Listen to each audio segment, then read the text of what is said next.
Je suis désolé, je ne peux pas t'épouser. Mes parents n'accepteraient jamais une belle-fille aussi pauvre.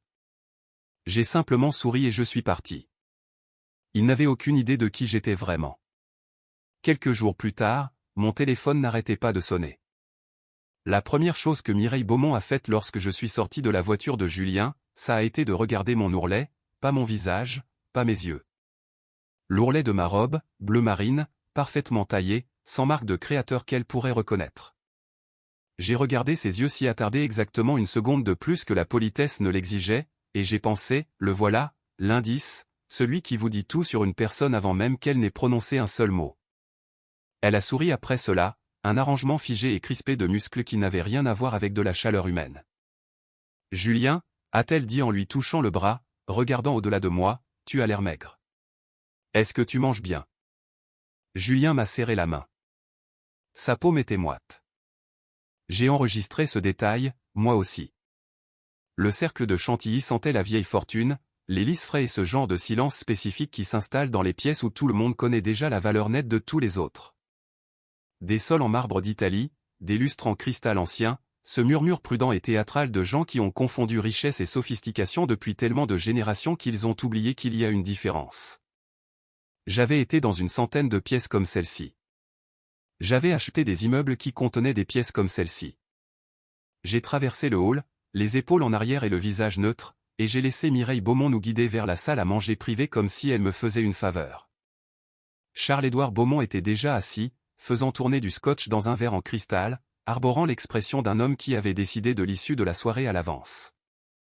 Il avait les épaules larges, les cheveux argentés, le genre de présence physique que l'on décrit comme imposante dans les salles de conseil d'administration et intimidante partout ailleurs. Il ne s'est pas levé quand je suis entré. Il ne m'a pas tendu la main. Il m'a regardé de la même façon que l'on regarde une œuvre d'art que l'on envisage d'accrocher au mur de son bureau, non pas avec intérêt, mais avec évaluation. Alors, a-t-il dit avant même que nous n'ayons déplié nos serviettes, Julien nous dit que vous travaillez dans les opérations. C'est exact, ai-je répondu. Vague, a-t-il lancé, comme si le mot lui-même était un verdict. Quel est le portefeuille de votre famille? Des investissements? De l'immobilier? J'avais anticipé cela. Toute ma vie d'adulte, j'avais été entouré de gens exactement comme les Beaumont, des gens pour qui la valeur d'un être humain était fonction de son bilan financier, de son nom de famille, de la bonne séquence de grandes écoles sur son CV. C'était la raison même pour laquelle j'avais construit mon personnage public de cette façon. Un appartement simple, une garde-robe modeste, aucune mention de nom connu ou de chiffre d'affaires. J'avais voulu, pour une fois dans ma vie, être aimé pour les choses qui ne pouvaient pas être évaluées financièrement, mon esprit, mon humour, mon instinct, ma façon de débattre d'idées à 2 heures du matin devant un repas à emporter froid. Julien, avec ses demandes en mariage sur des escaliers de secours, ses pizzas bon marché et son indifférence totale apparente quant à la voiture que je conduisais ou l'endroit où je vivais, avait semblé être la réponse à une question que je me posais depuis des années. J'ai regardé directement Charles-Édouard et je lui ai dit la vérité autour de laquelle j'avais construit ma vie publique. Ma mère est une infirmière à la retraite en Bretagne, ai-je dit. Mon père est décédé quand j'avais 16 ans. Je travaille dans les opérations et les acquisitions dans une entreprise appelée Zénith Logistique. Je paie mon propre loyer pour un 2 pièces en centre-ville. J'ai une assurance vie, une excellente situation bancaire et je suis très fier de ce que j'ai construit par moi-même. La température à table a chuté de 5 degrés en temps réel. Mireille a tamponné ses lèvres avec une serviette en lin. Comme vous êtes travailleuse, ma chère, a-t-elle murmuré.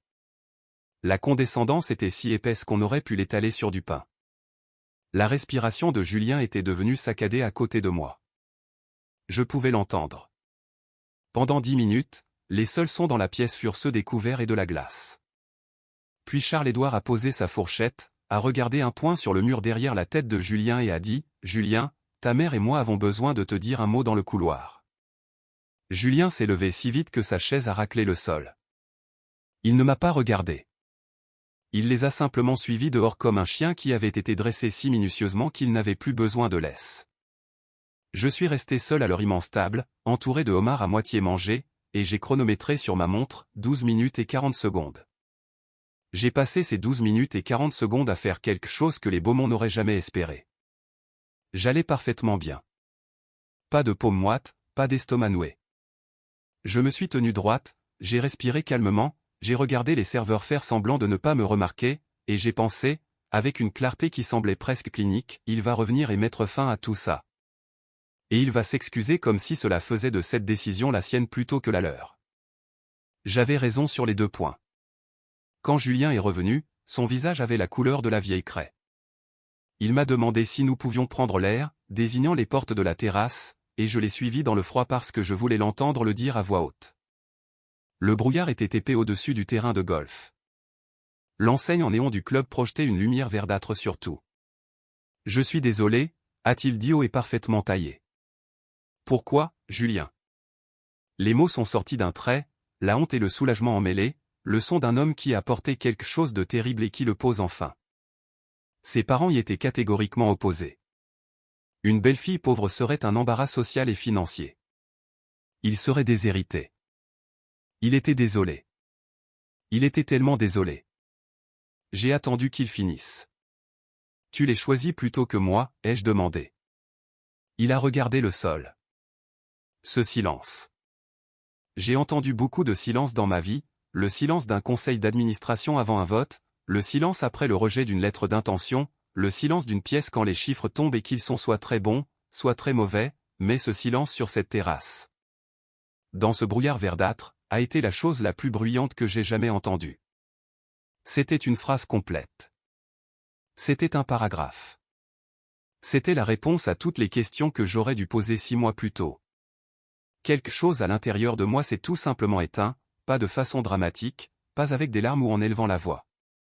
Ce fut la coupure nette et efficace d'un circuit, le genre qui ne se produit pas sous le coup de la colère, mais de la lucidité. J'ai enlevé la bague. C'était un simple anneau en argent, celui qu'il avait glissé à mon doigt sur son escalier de secours à 23 heures un mardi, celui dont il avait dit qu'il était le seul genre de bague qui comptait parce qu'il ne se souciait que de moi. Je l'ai pressé dans sa paume. « C'est fini », ai-je dit. « Tu ne voulais pas de moi, Julien. Tu voulais l'idée de moi, l'histoire d'amour simple, la fille sans complications, la version de l'intimité qui ne te coûte rien. » J'ai marché jusqu'au parking. Mes talons étaient stables sur le béton. Je n'ai pas regardé en arrière. J'ai réservé un VTC sur mon application avant d'atteindre le bord du parking, et au moment où je me suis assise à l'arrière pour rentrer chez moi. J'avais déjà ouvert mes emails et j'étais en train de passer en revue l'ébauche du mémo de restructuration que mon directeur financier m'avait envoyé l'après-midi même. Parce que c'est ce qui caractérise les gens qui ont construit des choses à partir de rien. Le travail ne s'arrête pas parce que quelqu'un vous a déçu. Le travail est, à bien des égards, le but de tout ça. J'ai besoin de vous parler du travail parce que vous devez comprendre ce que j'étais réellement avant que le reste de cette histoire ne prenne tout son sens.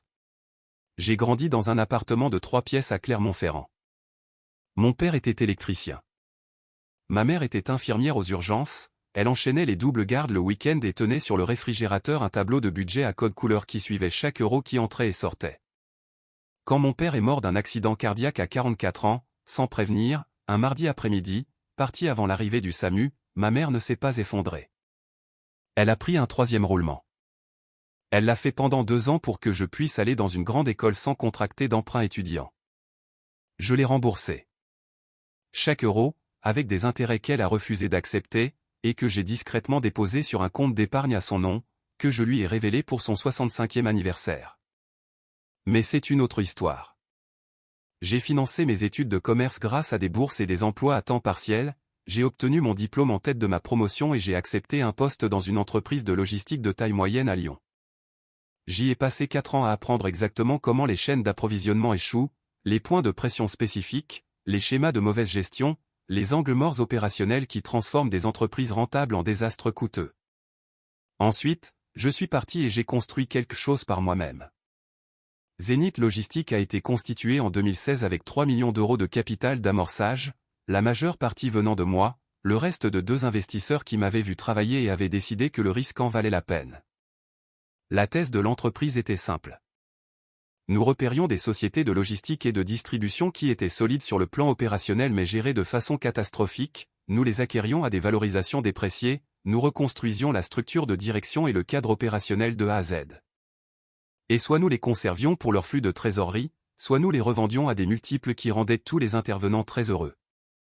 Au moment où j'ai rencontré Julien lors d'un gala de charité un mercredi soir d'avril l'année dernière, Zénith gérait 1,4 milliard d'euros d'actifs répartis dans 11 sociétés en portefeuille. J'avais 36 ans. Mon bureau était la suite au dernier étage de la tour Zénith, 60 étages d'acier noir et de verre dans le quartier d'affaires de la Défense, avec des baies vitrées et un bureau ancien en acajou ayant appartenu à un baron des chemins de fer. Je disais aux gens que je travaillais dans les opérations. C'était vrai. C'était aussi le filtre le plus utile que j'avais jamais créé. J'ai dit à Julien que je travaillais dans les opérations. Il a dit cool, m'a demandé si je voulais la dernière part de pizza, et a passé les 40 minutes suivantes à me faire rire plus fort que je n'avais ri depuis des années. Il semblait sincèrement ne pas se soucier de l'argent. Il conduisait une Peugeot d'occasion vieille de 7 ans. Il avait porté la même veste en flanelle à 4 de nos rendez-vous consécutifs. Quand j'ai commandé le vin le moins cher, il n'a pas scié. J'avais cru avoir enfin trouvé l'exception. Ce que j'avais en réalité trouvé, c'était un lâche habillé de façon confortable, mais je ne le savais pas encore. Le lendemain du dîner au club, je suis retourné travailler. J'ai passé en revue les projets d'acquisition de Zénith. J'ai pris 3 appels de PDG de sociétés de mon portefeuille. J'ai déjeuné à mon bureau, un sandwich à la dinde de la boulangerie du coin, rien d'extravagant. Et à 14 h, j'avais largement arrêté de penser à Julien Beaumont pour me concentrer sur une proposition de restructuration d'un transitaire en difficulté à Marseille que mon analyste principal, Baptiste Laurent, m'avait signalé la semaine précédente. Baptiste avait 29 ans, il était méthodique au point d'en être presque méditatif, et possédait ce don particulier de trouver de la valeur opérationnelle là où tout ressemblait à du chaos. Il avait rejoint Zénith 3 ans plus tôt en venant de chez McKinsey et était, selon mon évaluation, l'un des meilleurs analystes du secteur. Il a frappé à la porte de mon bureau à 15h47 et a posé un dossier au bord rouge sur mon bureau. « Entreprise Beaumont », a-t-il dit. J'ai levé les yeux. Industrie de taille moyenne, héritée de la 3e génération. Ils essaient d'obtenir un rendez-vous avec vous depuis 6 mois. Il s'est assis. Ils sont surendettés d'un facteur de 3. Leurs résultats du 4e trimestre impliquaient ce que notre consultant en jury comptabilité pense être du bourrage de canaux de distribution. Et ils sont à environ 60 jours d'un défaut de paiement qui déclenchera une cascade de clauses de sauvegarde sur l'ensemble de leur structure de dette. Il a fait une pause. Leurs actifs sont en réalité solides. La mauvaise gestion est le problème, pas le cœur de métier. J'ai ouvert le dossier. Sur la première page, sous la présentation de l'entreprise, se trouvait le nom du contact principal, Charles-Édouard Beaumont, président-directeur général, entreprise Beaumont. Je suis resté silencieux un instant. Sortez tout ce que vous avez sur la structure de propriété et de direction, ai-je dit. Les antécédents complets de Charles-Édouard Beaumont personnellement, et obtenez-moi l'historique complet de leur démarche d'acquisition. Chaque email, chaque contact intermédiaire, chaque panier garni. J'ai regardé Baptiste. Ils ont envoyé des paniers garnis ? 4, a précisé Baptiste. L'un d'eux comprenait une bouteille de Bourgogne très chère. Qui l'a bu ? Damien l'a ramené chez lui. Bien, ai-je répondu. Fermez la porte en sortant. J'ai passé les 90 minutes suivantes à lire. Entreprise Beaumont était exactement ce que Baptiste avait décrit, une entreprise bâtie sur de solides actifs fondamentaux, une base manufacturière régionale avec une réelle valeur, qui fonctionnait sur l'élan d'un héritage depuis une décennie. Et qui découvrait aujourd'hui que l'élan finit par s'estomper. Le résumé comptable, préparé par notre cabinet externe, Rousseau et Associés, dont l'associé principal, Diane Rousseau, avait 30 ans d'expérience en audit financier d'acquisition et une réputation à rendre nerveux les directeurs financiers. Était prudent dans sa formulation mais clair dans ses implications. Les chiffres du 4e trimestre avaient été maquillés. Les clauses restrictives de la dette avaient été violées et discrètement renégociées 2 fois au cours des 18 derniers mois. L'entreprise manquait cruellement de trésorerie, et Charles-Édouard Beaumont envoyait à Zénith des paniers garnis et des demandes de réunion de plus en plus désespérées depuis 6 mois. Suppliant pour avoir une conversation avec la PDG anonyme connue dans les cercles financiers sous le seul nom de Valois. J'ai fermé le dossier, j'ai regardé la ville par la fenêtre pendant un moment, puis j'ai appelé mon équipe juridique. Mon avocate externe spécialisée en fusion et acquisition était une femme nommée Thérèse Vasseur, 23 ans d'expérience en transactions, ancienne du cabinet Bredin-Pratt, qui dirigeait maintenant son propre cabinet spécialisé uniquement dans les acquisitions complexes. Elle avait négocié 7 des 11 acquisitions du portefeuille de Zénith. Elle était précise, peu sentimentale et constitutionnellement incapable de manquer un détail. Thérèse, ai-je dit, je veux que le dossier entreprise Beaumont soit verrouillé. Demande de divulgation complète, calendrier accéléré. Je veux que l'audit comptable soit terminé et la structure juridique à toute épreuve avant même d'envisager une réunion. Quelle est votre inquiétude, a-t-elle demandé. Lien personnel, ai-je répondu. Le fils du président était, il y a encore peu, mon fiancé. Un silence. Était, ai-je confirmé. Voulez-vous vous retirer de ce dossier? J'y ai réfléchi moins longtemps que je n'aurais probablement dû. Non, mais je veux que tout soit vérifié de manière indépendante et documenté si minutieusement que la justification de l'acquisition soit indiscutable en soi. Cela ne doit ressembler à rien d'autre qu'à ce que c'est exactement. Compris, a dit Thérèse. Donnez-moi 2 semaines. Elle est revenue 12 jours plus tard. Le dossier de documentation faisait 280 pages. Le rapport de jury comptabilité du cabinet Rousseau et Associés identifiait 3 cas distincts de manipulation des bénéfices totalisant environ 4,7 millions d'euros de revenus fictifs sur 2 exercices fiscaux. L'analyse juridique confirmait que la méthodologie de bourrage de canaux utilisée constituerait une fraude selon les directives de l'autorité des marchés financiers si l'entreprise était cotée en bourse. Elle ne l'était pas, mais la conduite et l'intention sous-jacente étaient documentées dans des communications internes que l'équipe financière de Beaumont avait eu la bêtise de conserver par écrit. Thérèse avait signalé ses emails avec une annotation disant simplement « pièce D, à ne pas perdre ». J'ai convoqué Baptiste Laurent dans mon bureau un jeudi matin et lui ai dit que l'acquisition était approuvée pour l'étape suivante. Je lui ai dit de programmer la réunion avec l'équipe dirigeante des entreprises Beaumont pour le mardi suivant à 9 h, via les canaux standards, sous l'entête de Zénith Logistique, sans aucune référence à ces Valois nommément. Quel nom devons-nous utiliser pour l'hôte de la réunion, a demandé Baptiste. Aucun, ai-je répondu.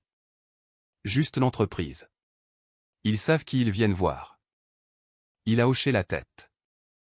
Il était suffisamment doué dans son travail pour comprendre qu'il y avait là un paramètre sur lequel il n'avait pas besoin de poser de questions. Ce dimanche-là, mon assistant Damien, 12 ans à mes côtés, le gardien de tous les secrets que j'avais accumulés en une décennie à bâtir cette entreprise, est venu dans mon bureau à domicile avec une tablette et un regard que je reconnaissais comme l'expression spécifique qu'il arborait quand il s'était passé quelque chose d'à la fois professionnellement significatif et personnellement satisfaisant. L'équipe juridique des entreprises Beaumont a fait quelque chose d'inhabituel ce matin, a-t-il dit.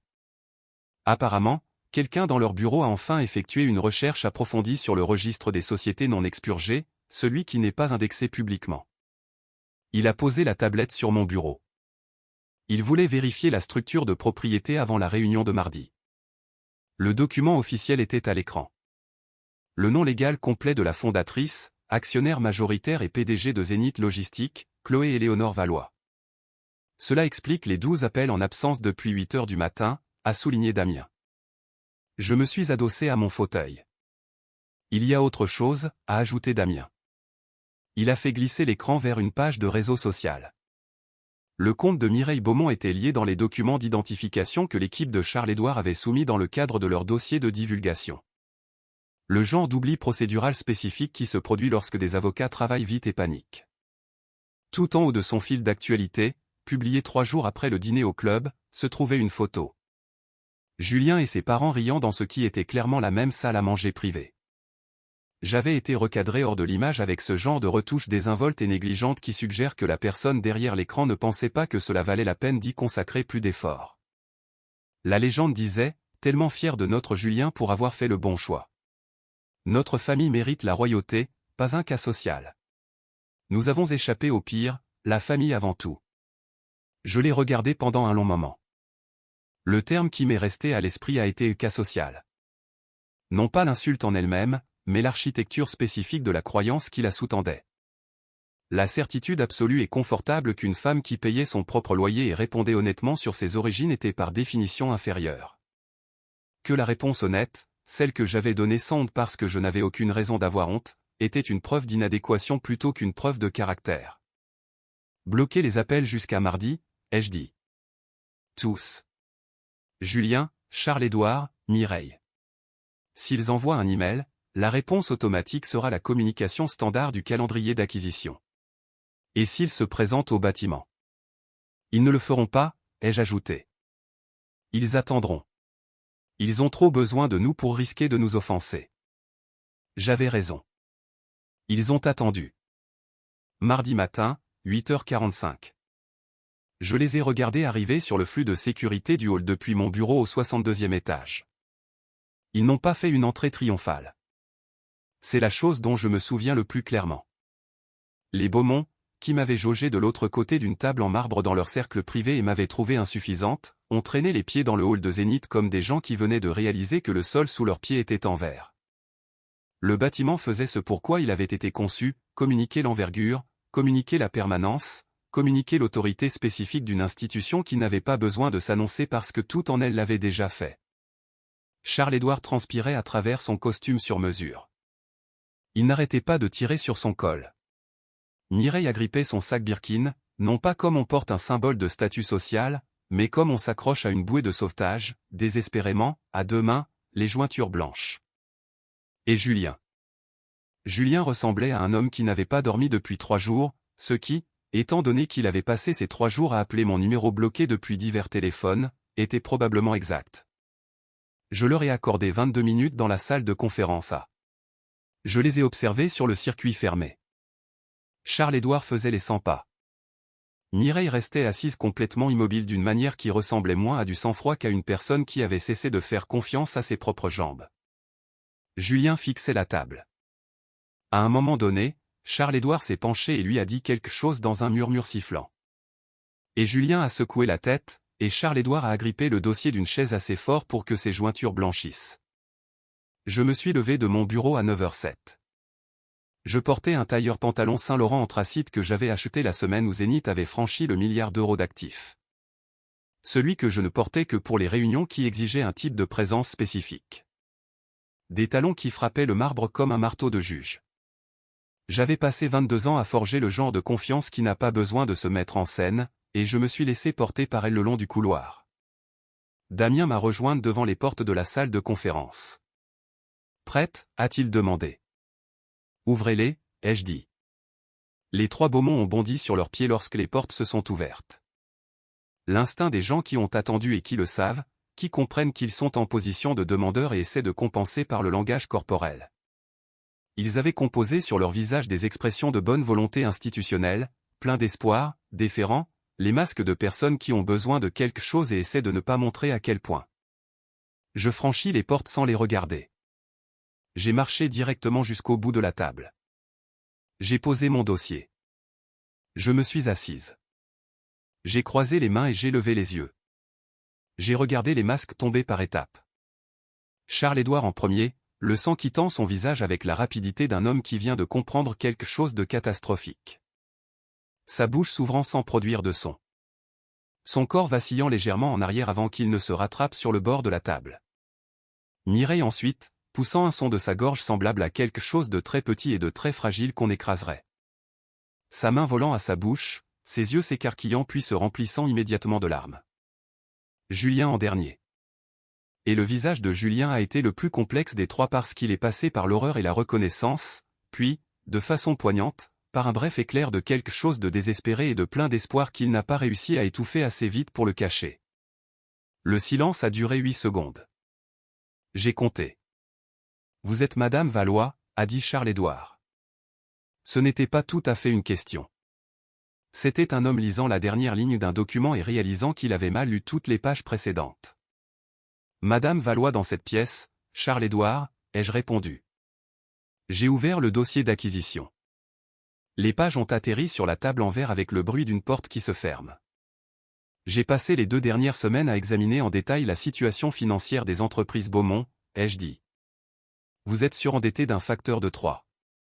Vos résultats du 4e trimestre impliquent un bourrage de canaux que notre équipe de jury comptabilité a documenté sur 3 périodes fiscales distinctes, pour un total d'environ 4,7 millions d'euros de revenus fictifs. Vous êtes à 30 jours d'un défaut de paiement des salaires et à 60 jours d'une cascade de clauses restrictives qui accélérera simultanément tous les instruments de dette de votre structure de capital. Je l'ai regardé fixement. Vous êtes venu ici parce que Zénith est la seule institution prête à s'asseoir dans une pièce avec vous. Tous les autres ont déjà fait ce calcul et sont partis. Mireille a bougé avant Charles-Édouard. Elle s'est penchée en avant au-dessus de la table, le désespoir brisant complètement son sang-froid, et sa voix est sortie épaisse et humide d'une manière à laquelle je ne m'attendais pas. Un vrai chagrin, ai-je réalisé, mais un chagrin pour l'argent, pour l'adhésion au club, pour la position sociale. Le chagrin d'une femme qui avait organisé toute son identité autour de choses qui étaient maintenant en train de se dissoudre. « Chloé, je vous en prie », a-t-elle dit. Nous avions tort, complètement tort. Nous n'avions aucune idée de qui vous étiez. Vous êtes clairement brillante, extraordinaire. Nous serions tellement honorés de vous avoir dans notre famille. Nous pouvons recommencer, tous ensemble. Nous pouvons. Une conversation en famille, ai-je coupé. Comme celle que vous avez convoquée au cercle privé, Mireille? Elle s'est tue. J'ai attrapé mon stylo. Après un examen complet, je ne peux pas approuver cette acquisition, ai-je déclaré. J'ai tracé une ligne sur la page de garde. Un seul trait, net. Zénith Logistique est catégoriquement opposé à l'idée d'investir dans une entreprise aussi mal gérée, aussi compromise financièrement et manquant aussi fondamentalement du type d'intégrité de direction que notre portefeuille exige. Julien a contourné la table. Je ne m'y attendais pas. Il a traversé la pièce et s'est accroupi à côté de ma chaise, ce qui était un abandon si total de toutes les normes professionnelles de la pièce que même son père a émis un son. Ses yeux étaient rouges. Ses mains tremblaient. « Chloé » a-t-il imploré. « Je t'aime. Je t'ai toujours aimé. » C'était eux. La pression, le fait d'être déshérité. J'étais terrifié, et j'ai pris la pire décision de ma vie, et je le sais. S'il te plaît, donne-moi une autre chance. Nous pouvons arranger ça, tout ça.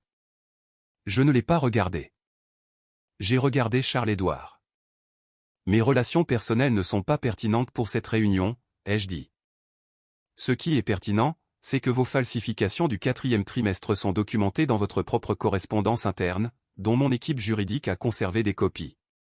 Thérèse Vasseur, qui est mon avocate spécialisée en fusion et acquisition depuis 9 ans, a examiné chaque document de ce dossier, et son évaluation est sans ambiguïté. Je me suis levé.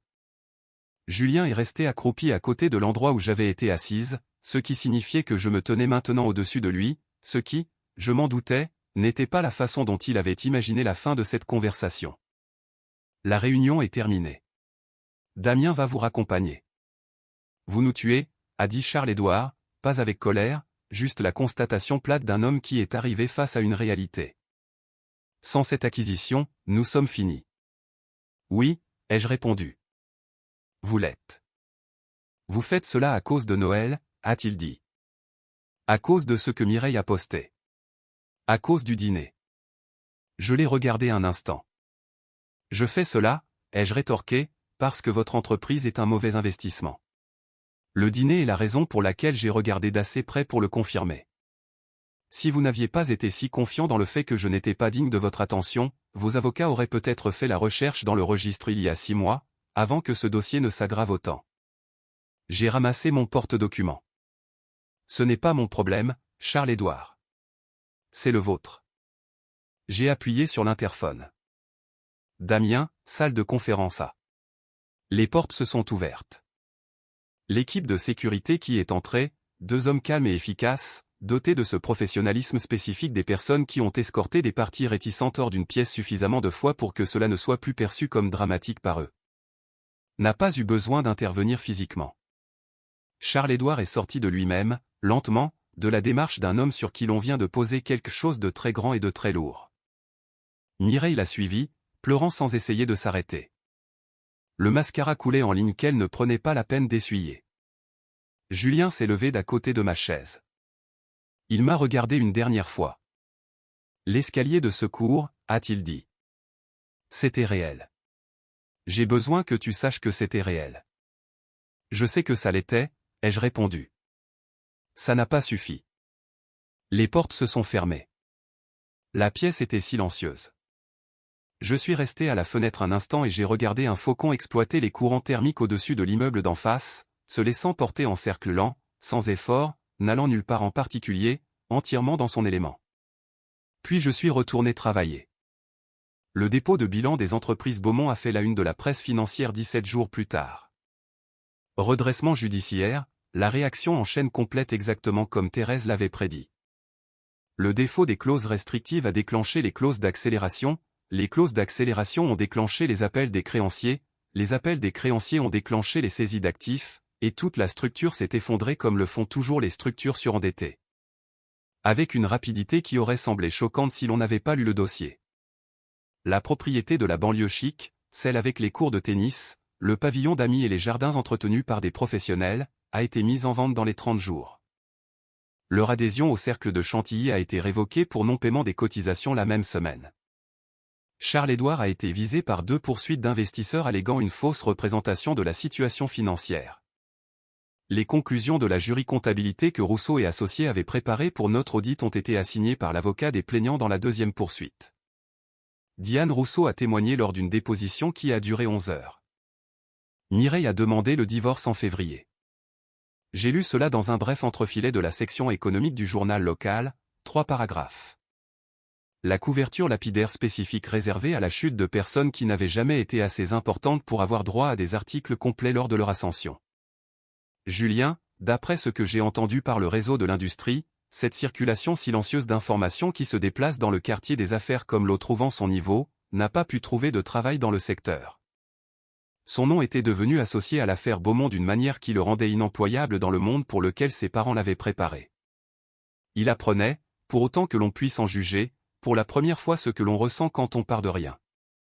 J'espérais qu'il s'en sortirait. Sincèrement. Non pas par affection pour lui en particulier, mais parce que je savais, par expérience personnelle directe, que partir de rien, et le faire honnêtement, était l'une des expériences les plus édifiantes accessibles à un être humain. Cela avait des vertus clarificatrices qu'aucune quantité de confort hérité ne pouvait reproduire.